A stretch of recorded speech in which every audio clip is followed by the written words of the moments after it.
When I work with executives, sooner or later we end up talking about how they can improve their relationships and their communications with the people that they supervise.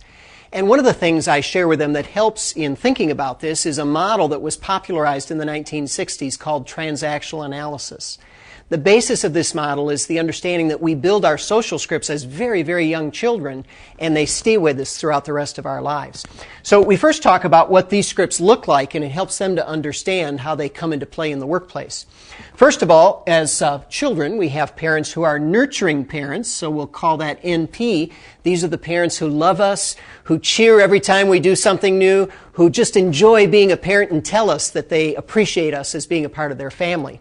The other script, which is just as important when we're young, is what we refer to as the critical parent.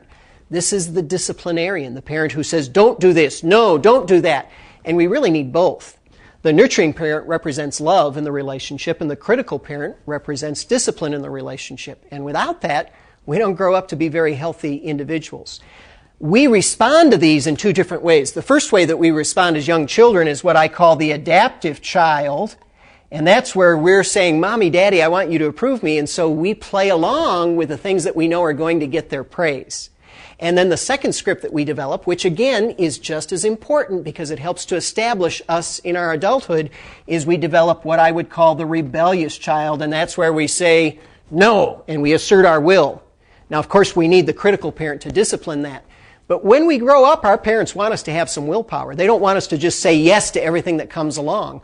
So we need to develop both of these scripts, and we get to know them based on both of these scripts. And so we've got all kinds of things that are happening as we're growing up. And incidentally, some parents are better as nurturing parents. Other parents are better as critical parents. And that's why it's good to have two parents, because the combination of the two oftentimes is what provides for a great experience as a child growing up. So these social scripts are built into our brain, and they don't leave just because we've grown up. However, as we get into junior high and high school, our social relationships become more and more complex, and we begin to develop additional scripts. And in the transactional analysis model, the healthy scripts that we develop are first the mature adult. This is an adult who is objective, who's investigative or analytical. It's the way that we look at something without getting emotionally involved, but we just look at the facts and we make smart decisions or smart conclusions based on looking at those facts. And then there's still this part in us that I like to call the playful child. This is still the inquisitive, the creative, the fun-loving, a little bit mischievous part of us that we call the child within when we become adults.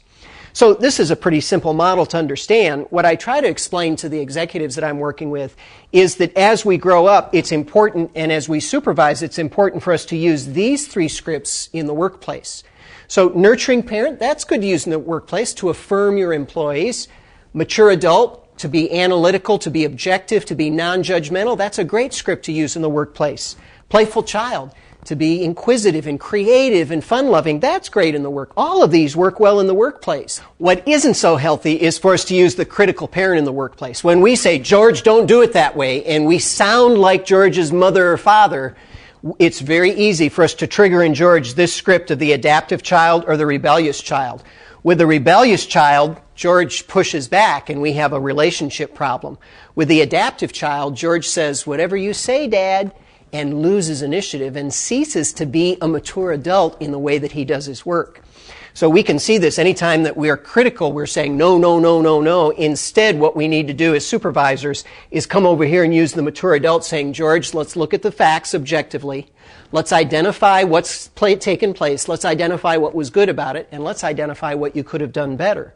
Or we can be a little bit playful with George and say, you know what, George, I know that happened, and I know that you've got a good heart, and have a little bit of fun together. In any case, we should be spending as much of our time in these three, the nurturing parent, the mature adult, and the playful child, and no more than 35% of our time in the nurturing parent.